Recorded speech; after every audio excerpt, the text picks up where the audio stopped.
Well, since we talked about the state of our city last year, lots happened, as you are well aware.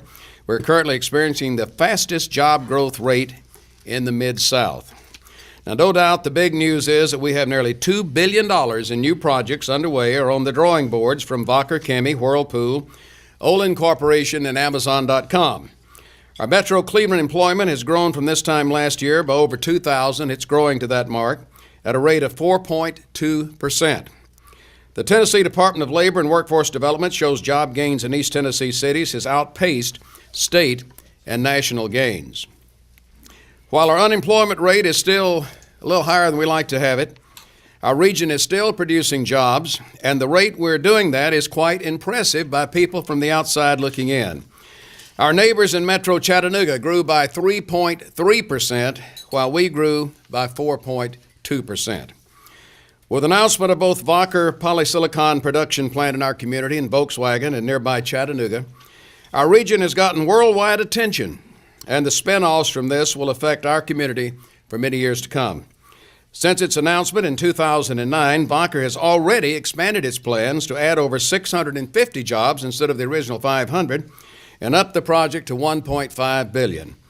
Cleveland and Bradley County have landed more than $800 million in new business investments in 2010.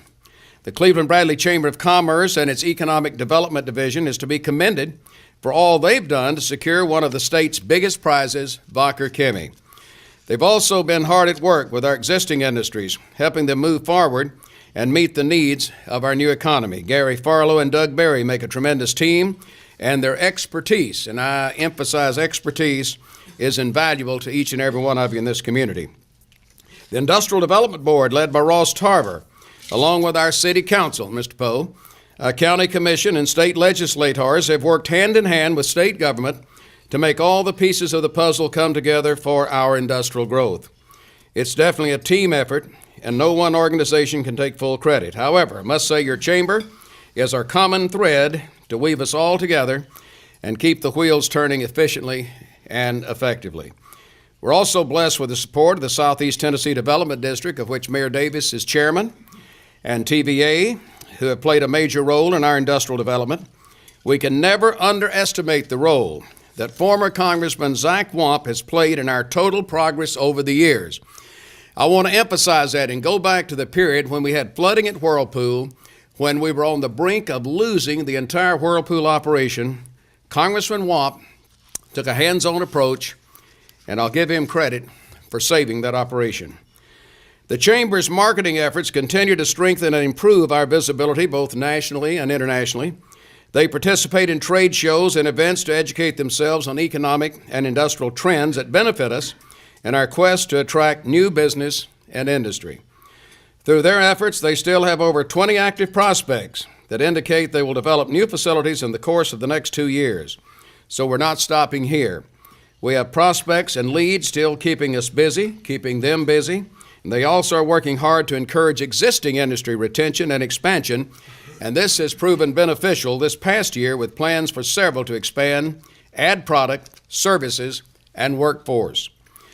A good example of this is Whirlpool, who announced the single largest investment in a manufacturing facility in its 99-year history, totaling $147 million and resulting in 1.4 million square feet of new LEED-certified manufacturing and distribution space.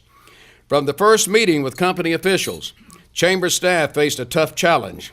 Publicly owned industrial land was almost non-existent, and the timeline was short to get a decision made and construction underway. The economic development staff worked with local and corporate Whirlpool officials, consultants, and the state of Tennessee to maintain this operation in our community. And the result is a new manufacturing center on the new site at Benton Pike and Durkee Road that should be ready by early 2012. Olin Corporation's chlor-alkali plant in Charleston is going mercury-free, and the conversion will be completed by 2012. Olin committed up to $160 million in their investment. Developing our next industrial park is something we must continue to research as our prospect list continues to grow.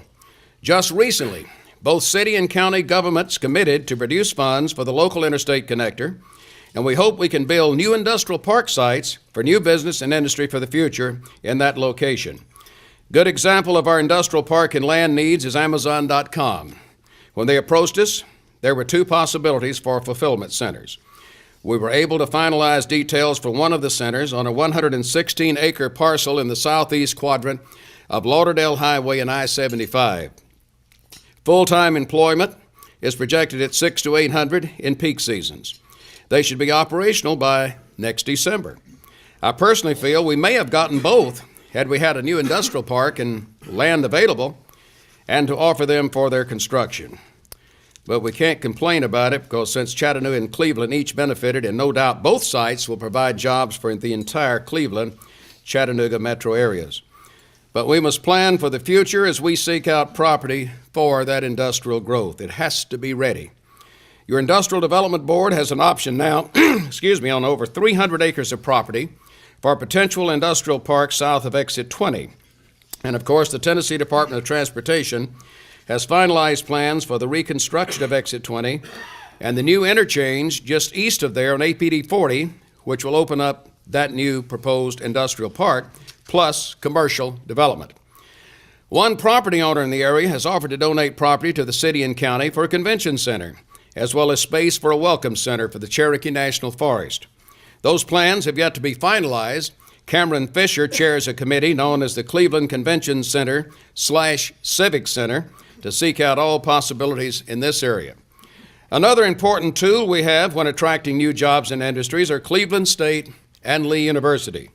Both the city and county are now participating in a comprehensive study to show our growth and needs by 2035. Recently, both local governments have joined together in a program that will be more specific in detailed growth and planning needs. Our historic downtown continues to grow, and various organizations are working together to continue our revitalization efforts and preserve the history of many of our buildings. Main Street Cleveland is a valuable asset, coordinating and developing programs to attract people downtown. This organization does much to bring residents and tourists to our historical area. I'm a firm believer that any downtown is the heart of any city. Cleveland has a great deal of destination places to attract tourists. Melissa Woody does a great job in our Chamber Convention and Visitors Bureau, putting out the word about our locale and all we have to offer. This year, she helped advertise and coordinate several events to bring visitors to our community, and that's dollars. This year, I've appointed two task forces to work on downtown projects. One is chaired by Connie Gatlin to explore the feasibility and business plan for a performing arts center, and another group chaired by Sherry Brown to look at ways to beautify the eastern approach to our city. With the opening of the new First Street Square, it has now attracted investors to the downtown and Five Points area. At least 4 new businesses are holding open houses this weekend in the downtown Five Points area. George and I were at one this morning, and that's the ribbon cutting for a new business opening up near Five Points. Also making the area more attractive with a new depot, and more attractive not only for commercial development, but downtown living. One concern we have is what to do with the present Whirlpool facility once it's vacated and they move into their new home. Many suggestions have been offered, including residential, commercial, recreation, or a combination of all. Another big event in 2010 was the census campaign. And when you completed your 2010 census form or an in-person interview with a census taker, you made a statement about what resources your community needs. Accurate data reflecting changes in your community are crucial in apportioning seats in the U.S. House of Representatives, as well as the state legislature, city council districts, and county commission districts. The census results also decide how much more than $400 billion per year is allocated for projects like new hospitals and schools. That's more than $4 trillion over a 10-year period for things like new roads and new schools, and services like job training centers. It helps our city get our fair share. The economic census provides a detailed portrait of the United States economy once every 10 years, from the national to the local level. Government agencies, businesses, entrepreneurs, researchers, and others use economic data to develop public policy, evaluate industry growth, plan disaster relief services, and assist local businesses, and much more. Residents have used census data to support community initiatives involving environmental legislation, quality of life issues, and consumer advocacy. While the U.S. Census Bureau final report for 2010 is not yet released, a preliminary estimate shows our city-only population, just the city, is over 40,000, and the Cleveland metro area about 114,000. Tennessee outpaced the nation in population growth since the turn of the century, growing by 11.5% to more than 6.3 million residents. We've received accolades for Cleveland from publications across the nation. Last year, I shared some of those publications with you, from such as Forbes magazine, Great Places to Live, USA Today, and Business Week. One thing I shared with you last year was an MSNBC report that named Cleveland as the only metro area out of 10 in Tennessee showing a decisive path on the road to economic recovery. The report further showed that out of the nation's some 400 metro areas, Cleveland is in the top 100. Those projections have since proven true, as our job rate growth is now the fastest in the Mid-South. Not in Southeast Tennessee, not in the state, but in the entire Mid-South. I told you last year about our Business Week ranking, placing us 86th in the top 100 best places to raise a family. Well, this year we've moved to an impressive 76th place on the list, even better. This same report ranked us with the least amount of crime and 16th in the cost of living category, which measured household expenditures compared with national averages. Cleveland ranked 43 out of 50 for test scores, 36 for recreational and cultural activities, and 46 for schools. This is something that makes me proud, and I hope you are proud of this as well.